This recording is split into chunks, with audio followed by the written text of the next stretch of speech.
Hello, everyone, and welcome back to UTL Trucking Education Hub. I'm Tamaris Massengale, and today we're diving into some really good information as to how an individual who really doesn't need much of an introduction, he's been in the game for a while, but he decided to venture off into being his own business owner in the sprinter van space. And we're going to talk about how he went from knowing absolutely nothing to shaking hands with city officials and even getting noticed by individuals in the industry with FMCSA and DOT. Without further ado, I would like to bring on my very special guest, Mr. Eddie. Eddie Strong, how are you today? I'm doing okay in yourself. I can't complain. So, Mr. Eddie Strong, let me just go ahead and tell the people a little bit about you. Today's guest is an entrepreneur, transportation professional, and someone who truly embodies the spirit of betting on yourself.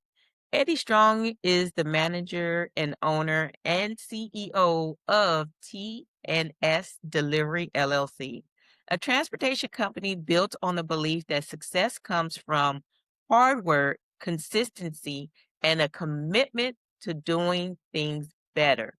Through his experience in the transportation industry, Eddie has learned firsthand the importance of investing in yourself, understanding your business, and staying focused on long term growth rather than chasing quick money. What makes Eddie's journey unique is the mindset. Whether he's traveling across the country or exploring new destinations, he's always looking for the next opportunity to learn, grow, and expand his business. Eddie, thank you so very much for making time on your very busy schedule. I appreciate you so very much. How did you get into the space of sprinter vans? I know you have a background in transportation, but dive a little more into how you decided to focus in on sprinter vans. I was listening to everybody was telling me get a box truck, get this, do that, do this, do that. They wanted me to do everything they wanted me to do. But then I had to sit down and just really think to myself, what do I want and what would make sense for me? And then when I weighed the pros and the cons of everything, and then where I want to take my company to, and I decided that Sprinter van for now would be better for me. Okay, that works. I love how you mentioned you had so many people that was trying to lead you down different paths in transportation as a whole.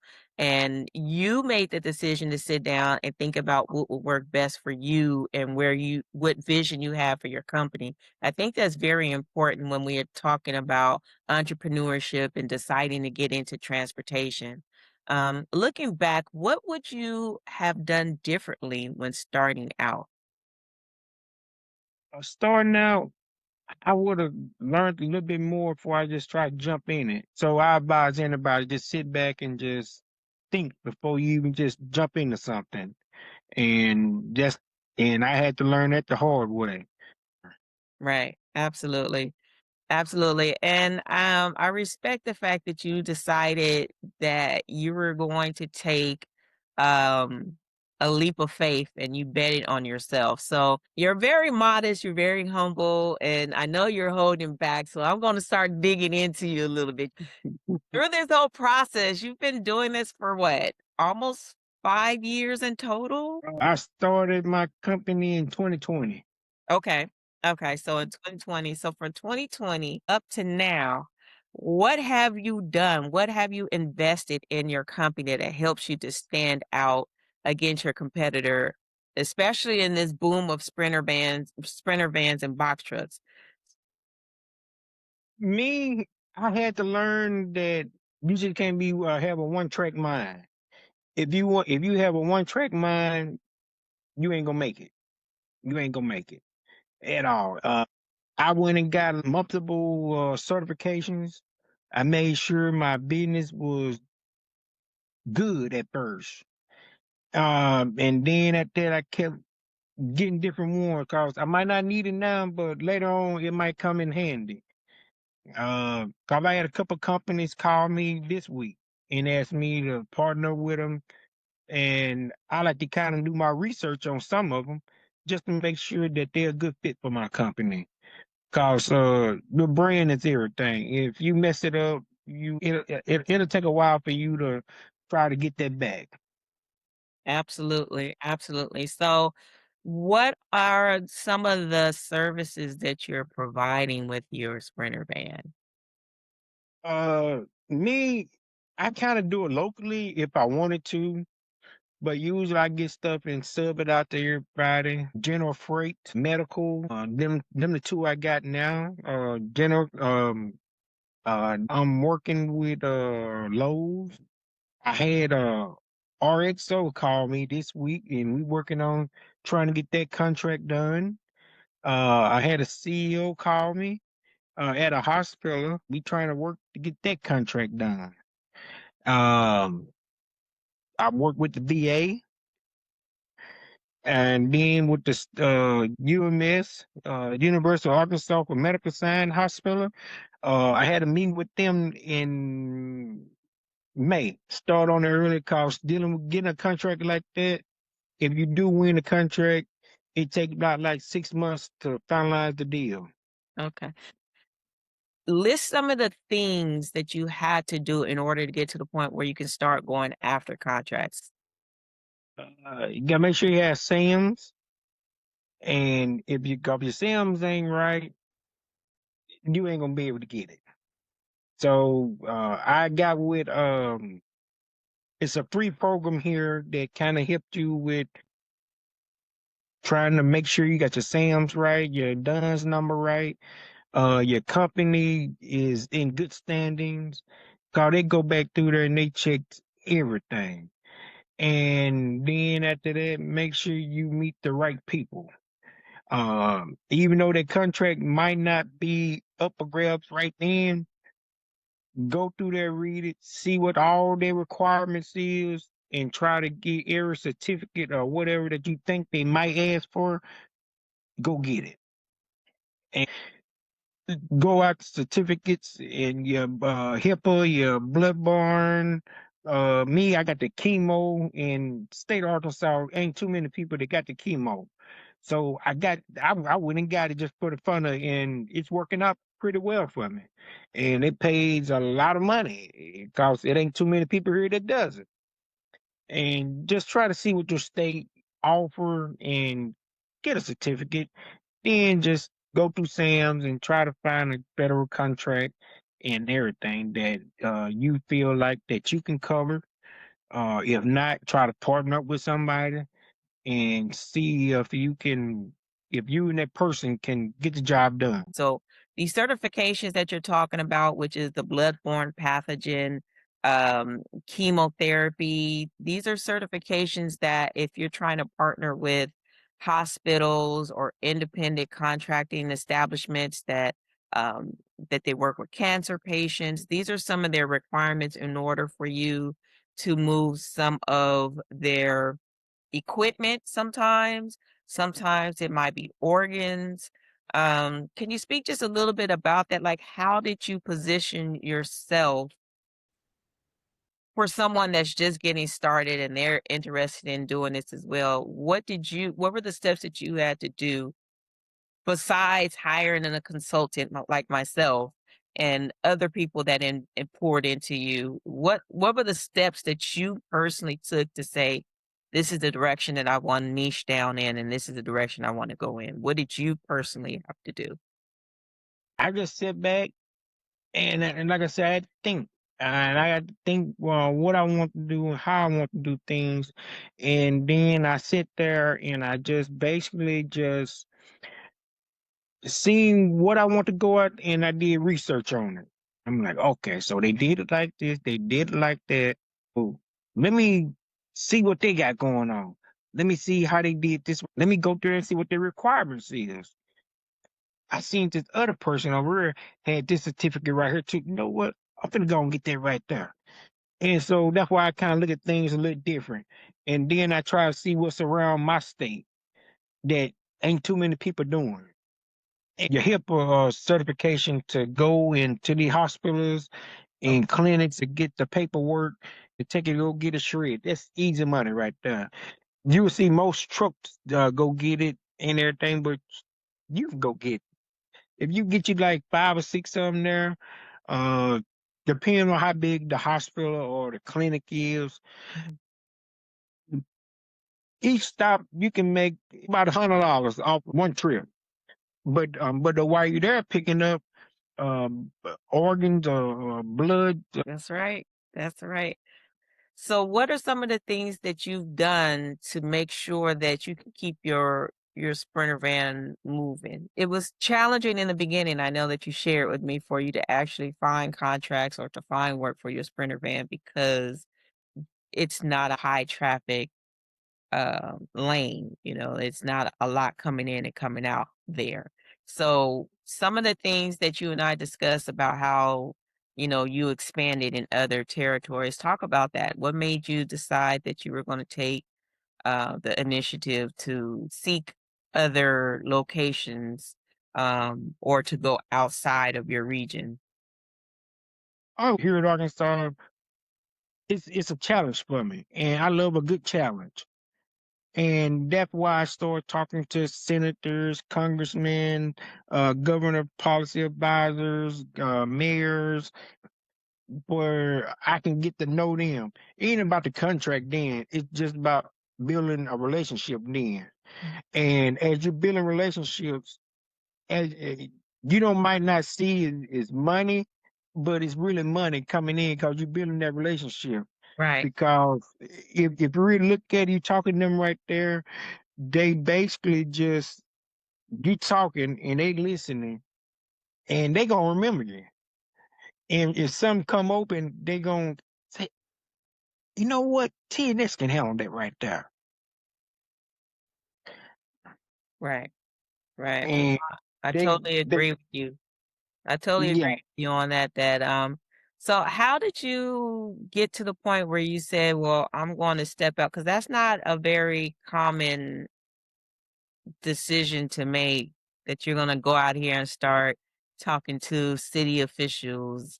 Is that something you just came up with on your own, or were you encouraged to do that through your mentors, or how did you decide that I'm just going to venture out and start talking to these city officials? I'm part of a chamber, and at this chamber, they had a government day, and some of the city officials came down, and I was talking to some of them, and I'm like, hmm, if these people come here and they do this and they do that, and I'm paying them, you know what? Let me let me just give it a I just shot. I just start emailing and I start calling, and I was shocked that they responded back. And when I meet them, they real down to earth people, and you small business minority, if they can brag about you, say that they help you, oh, you good then. I could tell them brag about me. I don't care. Just give me the money. Absolutely, absolutely. So I love that you took a situation that, again, you invest, and I keep putting emphasis on the investment because a lot of people think it's just simple. I'm gonna just get a Sprinter van, I'm gonna just get, my LLC and EIN, and I'm gonna just get all these contracts. But you have exhibited that it took you thousands of dollars Yeah. investing outside of purchasing a truck. You've invested in multiple type of trainings, multiple consultations, and sometimes it worked for you and sometimes it didn't, but it didn't discourage you. So how did you stay motivated during these slow periods, knowing that you put all this money out and you have these overheads? How do you stay motivated? Me, I just I look at it is that once I invested that $1 in myself, I'm looking like I'm not finna lose. I done invested my time and effort into this now. I got to keep it going. And I had a nice support team behind me and everything, keeping me going, pushing, pushing. And I have different ideas going. I don't really have to call people. People call me. And at first, it wasn't like that. And it just what you want to make your company out of and how you want it to be, you can make it. If you ain't gonna believe in yourself and you don't see yourself as a boss, and don't I say don't even try it. What made me want to invest even more into myself, they idea ain't gonna work for me. So Right. I try to make one idea better for me, not for nobody else, but for me. Right. And sometimes it works, sometimes it don't. Right. Right. So that's a great segue into the next question about, what sacrifices have you had to make to grow your company? Ooh,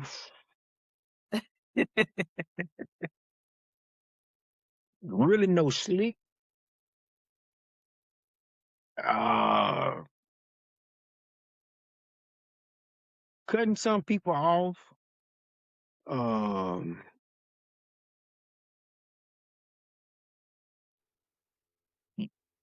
and then basically just learning. Yeah. If you don't learn, you ain't gonna make it. And don't get me wrong. Some of them will. Some of them will truly be there to show you, teach you, and everything. They Yeah. give me half of it. Yeah. And then some people, I grew up, and I think most people they want you to grow, but not grow faster than them. And I advise you, hey, when you start seeing something funny or fishy, just kind of spur off and keep doing your own thing because they gonna discourage you. I had some people when I first started off, they wouldn't do nothing with me, nothing at all. But now since I done built and built and built and built and built, now they want to come back to me and hey, let's do this right here. Hey, let's do that right there. Nah, I'm good. I'm good. That's so funny that you said that because I had an experience with a person the other day that I wanted to have them as a guest, and without putting too much information about this person, because I get it, especially in the African American community, individuals are hell bent on money, and the person was basically saying, "No, I can't work with you because, I don't see a mutual benefit in it." And I thought it was comical because I'm like, little did this person know the people that I do know in the industry and that I am not new to this industry. It was comical because at the end of the conversation, the person said, "Well, when you get your numbers up, then, let's revisit this conversation." I'm thinking to my head, why would I want to revisit a conversation with you when you're essentially telling me, I'm not worthy of being a part of your community at the moment? And I get it. Like I didn't take offense to it because you have to have tough skin in this industry as a whole. But the gall, the nerve to then come and say, "But yeah, when you're making money, come holler at me." It's like, what? Why why would I even wanna entertain a conversation after that? It won't be any bitterness because, this is a very small industry, so, I'm gonna see you again, but the conversation will definitely be different, because the people show you who they really are when you're not at a status quo that they deem is, or categorized as success.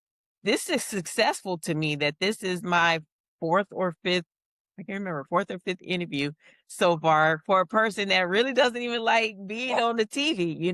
Uh, so what do people misunderstand most about the transportation industry, specifically sprinter vans? A lot of them think they gonna get into making a whole bunch of money right off the bat. I hear a lot of them say, Man, I'm finna get in now. Man, this person right here making a lot of money. This person right here making a lot of money. I'm finna jump in it. Yeah, I'm finna go make this money. But then when they get in there, they're like, hold on. What am I'm not really making nothing. I'm kind of breaking even. Right. And then they tired. Then they away from home. And I'm like, should have did your homework. It ain't gonna be easy. And I had one guy, I was talking to him and he was like, yeah, me and this guy, one guy right here, we gonna partner up and do this right here. I'm like, partner up? You ain't gonna really make no money like that. I'm glad And that you made mention of that because a lot of people don't understand what that means. Like on paper, it sounds good, a partnership, it sounds real good. But when that money hit the bank account, it's a whole different conversation. Um, and a lot of people don't understand this is a business, so you have to have contracts. And you not only have contracts, but you have to have the means to pursue that contract should some one of the persons in the contract um, you know, deviates from it or breaches that contract. And the contract is just not a piece of paper that you just throw out there. You have to make sure you have the actual legal terminology inside of it that's going to protect both separate businesses. But when you're trying to get into a partnership with someone and you really haven't done your business background on them, or this is the first time both of you guys are in business, it's not ideal for you to just jump into a partnership just because you're family or just because you're friends, right? mm, You need to make sure that it's like when you're dating someone, right? You don't just go and move in with somebody the first day you meet them. You need to learn about them. You need to learn what their habits are. Does this person have good business savvy? Does this person understand taking a risk? Because it might not seem like it's going to work in the beginning, but we got to try it to see if it's going to work, or is this person, as soon as we get $6,000 in the bank account, they're gonna go in there and withdraw 3,000 and go turn up in the club, right? right there, me, Exactly. I think about everything. Everything I do, I try to be real. Uh, but I try to be real particular about everything. Everything I do, everything I say, when I look at it, I try to just do it all. I could have partnered with a lot of people and got my business further real fast, Yeah, but I chose not to. I chose to keep it me. The only employee I have and I ever employed was me. The company employs me. mhm, I'm just a worker there. right. That's right. And I try to make the company money. Right. And the company pays me to think for it. That's right. That's right. And I got people now want to invest with me and do all that right there, but I don't need no investors because one thing, with investors, sooner or later they're gonna start trying to tell you what to That's do right. this, do that, do this, do that, and then hey, if you keep on that, hey, they probably try to get you moved out Yep.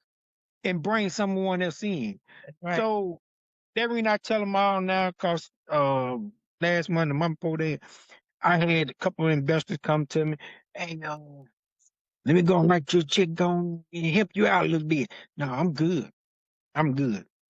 I'm good. I don't need no investors. No, not. I'm my own investor. I still can see what I need to do and which way I want this company to steady grow.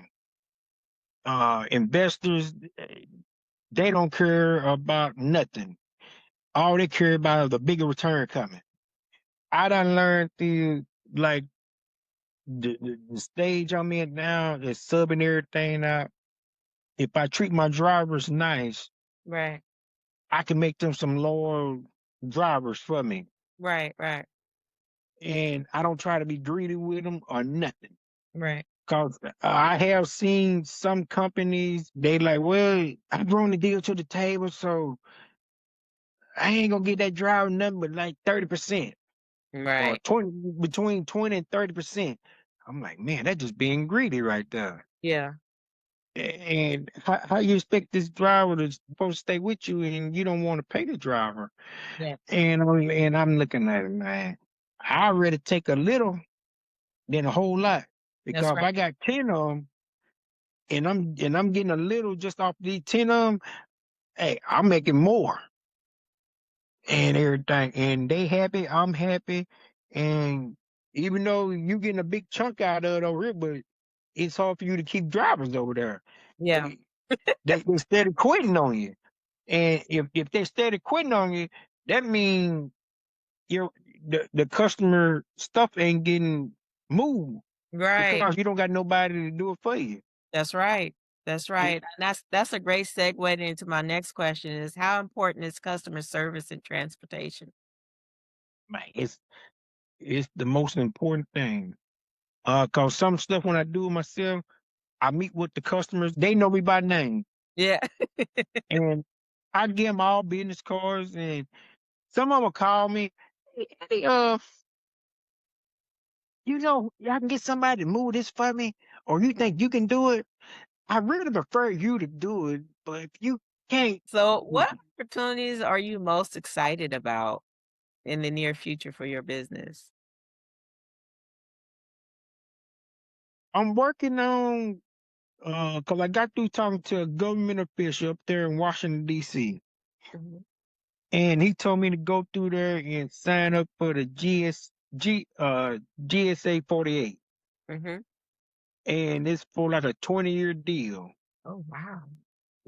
and everything. And he said that it'd be like a blanket order. Well, I got some people just working on that right there for me now to finish that up for me. Okay. All right. Well, I'm excited for you. You've grown so much from day one when we spoke. The one thing that I want to, close out with is um, your tenacity and how you are willing to take direction and how you make sure that it's aligning with what your business plan is from the beginning. Like you said early on, people will tell you how much they think you should do what they think you should do. Or, now that you've gotten the wheels turning, they want to jump on and support. Um, which down the line that could be beneficial to anyone, but make sure you're not doing it out of desperation. And I know that while you were building your brand, you still were a full-time employee Yes, and man. even created an exit plan from that. You didn't just up and quit. You made sure you projected what your numbers were going to be and where you were going to be at a certain period of time. And then you make that decision to transition. So I'm saying all that to say that this industry is very lucrative, no matter what size of equipment you choose to purchase, whether you decide to be interstate or intrastate. Um, you can be successful, but you first have to understand where you are, where you want to be, and what is your long-term exit plan. Because essentially, as an entrepreneur, no matter what industry it is, you should start your business with the mindset that you're going to grow the business so that you can remove yourself and be able to actually enjoy the fruits of your labor. You still need to be consistent and you still need to be involved, but it should not be 5, 6, 7, 10 years down the line and it's still you driving behind the truck. That means that there's some steps that you skipped. That means that you didn't invest in the proper support team and tools where it could transition you from being the employee of your hands-on employee and then you transitioning into still an employee, but in an executive position where you don't have to be actually in the field. So I say all that to say that, Eddie, I appreciate our working relationship, our professional relationship, and it's been exciting for me to witness your growth. And that's because you took the time out to understand that you're going to make some investments, you're going to make some mistakes, and you're going to lose some money along the way. You absolutely are because you are learning. And even with a mentor, even with guidance, there's still going to be mistakes that you're going to make because you're making it for the betterment of your business growth. So with that being said, Mr. Strong, how can individuals reach out to you if they want to, use your services, or, they want to ask some more questions as far as how you grew so fast within the short period of time to where now you have won several government contracts and now you're partnering with a hospital, and even you become a subcontractor where you're subbing out some of your opportunities as well. So if individuals wanted to learn more about how they can connect with you and get support, or even consultant for them, um, how can they find you? I got a website, www.TSDeliveryLLC.com, or I'm on Facebook, TNS Delivery LLC. I'm on LinkedIn, TNS Delivery LLC, or either just they can reach out to you and you know how to reach out to me. And I'm here to try to help anyone. So if I know it's a struggle, and if I can help anybody, I'll try my best. Because like now, a lot of people when I walk up to them, they don't think I got it like that. But then when they do their research, they go, "Wow!" When because don't get me wrong, everybody gonna do a background check on you, even though they just asking you questions, they gonna do a background check on you. And with me now, I don't really got to say nothing, and I can try to help the best way I can. Now, the way that I did it, it might not be the way that you should run your company. Just take what I say and try to ball it up and use it and then do it your own way. And I want somebody to flourish. But if I can help, just hit me up on either one of them sites, or either get in contact with you. Well, thank you so very much. Thank you again, Eddie, for joining us and sharing your journey, your lessons, and your perspective on entrepreneurship and transportation. For those who want to connect with you, again, you can reach him on Facebook at TNS Delivery LLC. And that's going to be the same for his website is tnsdeliveryllc.com. Also, I will be leaving his contact information in the comments section below. I thank you all for tuning in for another episode at UTL Trucking Education Hub. I am your host, Tamaris Massengale, and I thank you so very much. Until next time.